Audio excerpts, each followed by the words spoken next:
시청자 여러분 안녕하십니까? 지방자치 중점 소식을 전하고 더 나은 지방자치의 방향을 제시하는 지방자치 1번지입니다. 정유년 새해가 밝았습니다. 새해 첫 뉴스 시작합니다. 2017년도 정부 지정 문화관광축제에 경상남도의 세계축제가 선정됐습니다.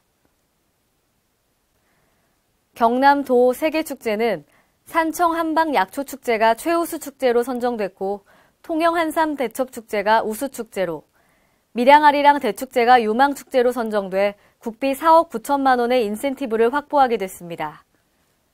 정부 지정 문화관광축제는 전국 17개 광역시도에서 추천한 80여 개의 축제를 대상으로 현장평가와 함께 서류심사와 소비자평가 등을 거쳐 최종 선정됐습니다. 한편 경남도는 올해 1월 중 시군에서 추천하는 지역우수 문화관광축제를 대상으로 10개 이내의 경남도 지정 문화관광축제를 선정 발표할 계획입니다. 전북 군산시는 지난달 30일 군산시 평생학습관을 개관했습니다. 기존의 공간 협소 문제가 해결돼 군산 시민들의 평생교육이 활성화될 것으로 기대됩니다.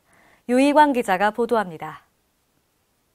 전라북도 군산시가 평생학습 도시 조성 사업의 일환으로 추진 중이던 군산시 평생학습관이 개관되면서 평생학습 도시로서의 면모를 갖추게 됐습니다. 최근 군산시는 유엔산하 국제교육기구인 유네스코 글로벌 학습도시 네트워크인 유네스코 GNLC 학습도시에 가입하는 등 평생학습 도시로서의 기틀을 다져나가고 있습니다. 밀용동에 자리한 군산시 평생학습관은 지난 2014년 8월 20일 공사에 착공하여 2016년 9월 5일 준공을 마치고 2개월간의 시범 운영을 거쳐 개관했습니다. 총 사업비 38억 원이 투입된 평생교육 전용관 조성 사업은 2012년 개관한 영화동의 군산시 평생학습관이 공간 협소 문제와 이용 불편으로 군산 시민들의 평생학습 욕구에 부응하지 못하자 이를 개선코자 추진됐습니다. 이번 개관한 군산시 평생학습관은 4층 건물로 6개 강의실과 3개의 동아리실, 다목적실, 사무실로 구성됐으며 문해학습 활성화를 위한 늘푸른 학교 교무실도 마련됐습니다. 건물 1층에는 평생학습관을 이용하는 시민들의 독서, 휴식, 만남의 장소인 평생학습 카페 다운을 운영하고 있으며 건물 내의 효율적 전력 공급을 위한 신재생 에너지 태양광 발전 제조 시설도 갖추었습니다. 특히 인접지역의 주민 불안 해소를 위해 군산경찰서와 협조해 미룡치안센터를 설치했으며 이용자들의 편의 제공을 위한 부설주차장을 확장 조성 중에 있습니다. 군산시 평생학습관을 중심으로 시민들의 평생교육 기회 제공과 평생학습 분위기 조성 및 지역 평생교육 활성화를 통해 시민이 행복한 학습도시 조성에 더욱 노력하겠습니다. 한편 군산시는 지난 10월 평생학습관 준공 이후 내년 본격 운영에 대비하기 위해 지난 24일까지 2개월간 26개 프로그램을 시범 운영했습니다. 또한 내년 2월부터는 장애인 아동은 물론 각 연령층이 참여 가능한 분기별 65개 프로그램을 운영해 시민 만족도를 높여나간다는 계획입니다. KLN 유희광입니다. 전라남도가 새해부터 여성농업인 행복바우처 사업을 추진합니다. 전라남도는 5만 2천 명의 여성 농업인을 대상으로 연간 10만 원 상당의 문화복지 활동을 하도록 지원하는 바우처 사업을 실시합니다. 바우처 지원 대상은 가구당 농지 소유 면적이 3만 제곱미터 미만의 실제 농업에 종사하는 만 20세 이상 65세 미만 여성이 해당됩니다. 이 바우처 사업으로 임의용과 목욕, 영화 관람, 도서 구입, 스포츠 활동에 사용할 수 있습니다. 바우처 사업 지원 희망자는 해당 읍면동에 1월부터 신청하면 됩니다.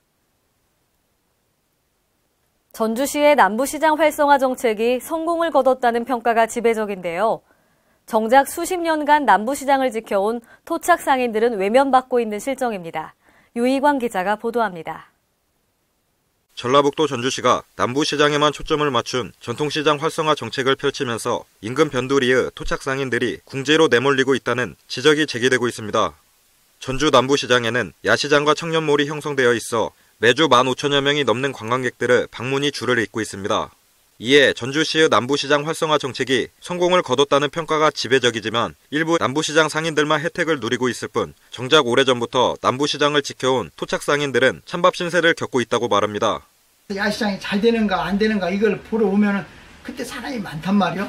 그러면 형성이 잘 돼서 잘 돌아간다 그러지만 실제는 야시장에서 운영하는 사람들이 잘 돌아가는 거지 고정적으로 시장에 오래오래 시장을 지키고 있는 그런 상인들한테는 별 이득이 없어. 실제로도 남부시장에는 아케이드가 설치되어 있어 날씨에 구애받지 않고 장사가 가능한 반면 바로 옆 풍남문 상점가와 남부시장 외곽의 상점들은 비라도 오는 날이면 손님을 찾아보기 어렵습니다. 또 매대 상인들과 관광객들은 주로 남부시장 중심부로 몰리면서 시장 변두리의 고령 토박이 상인들은 점차 소외되어 가고 있습니다. 특히 남부시장 상인들의 경우 대부분 상인연합회에 가입되어 갖가지 지원과 혜택을 받고 있지만 대다수의 변두리 토박이 상인들은 가입하지 않아 외면받고 있는 실정입니다. 상인연합회 관계자는 매달 돈을 내는 상인연합회 회원들과 일반 상인을 구분지을 수밖에 없는 것은 당연하다며 변두리 상인들도 지원을 원하면 상인연합회에 가입을 하면 된다는 입장을 밝혔습니다.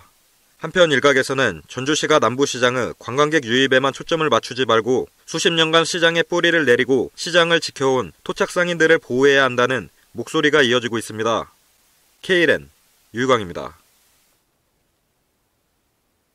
보건복지부는 1월 1일부터 달빛 어린이 병원을 확대 운영하여 야간이나 휴일에도 소아 환자의 의료기관 접근성이 개선된다고 밝혔습니다. 기존 11개 시군구에서만 이용 가능하던 달빛 어린이 병원이 서울시 노원구, 경기도 시흥, 충북 청주 등 7개 지역이 추가되어 의료기관 18개소 및 약국 29개소로 확대됩니다.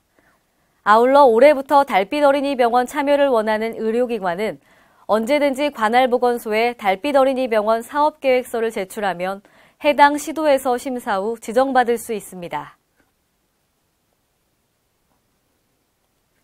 행정자치부는 인터넷을 이용하여 전자본인 서명 사실 확인서를 제출할 수 있는 국가기관을 2017년부터 국회, 법원 등까지 확대합니다.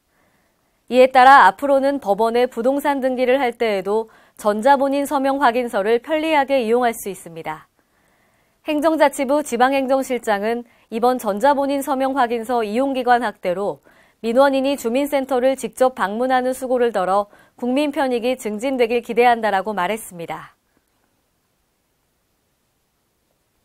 이상으로 지방자치 1번지를 마칩니다. 시청해주신 여러분 고맙습니다.